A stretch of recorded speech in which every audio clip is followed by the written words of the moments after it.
আসসালামু আলাইকুম। গরমে যাতে চুলার কাছে কম থাকতে হয় এই জন্য একটা সহজ রান্নার উপায় বের করেছি।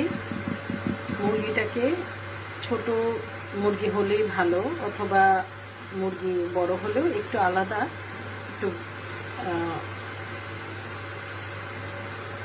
একটা জাল দিয়ে নিতে পারেন, অথবা মুরগিটাকে সব ধরনের মশলা মাখিয়ে এরপর সামান্য তেল দিতে পারেন, তেল নাও দিতে পারেন। সাথে আমি টমেটো ব্যবহার করেছি সব মশলার সাথে। টমেটো পেস্ট করে বা কুচি করে দিয়ে, অবশ্যই একটু ঝাল কম খাবেন গরমে, দিয়ে চুলায় ঢেকে বসিয়ে দিলেই দ্রুত রান্না হয়ে যাবে। স্বাদ কিন্তু ভালোই হয়েছে। আগে একটু মাখিয়ে রাখবেন 15-20 মিনিট, আধা ঘন্টাও রাখতে পারেন।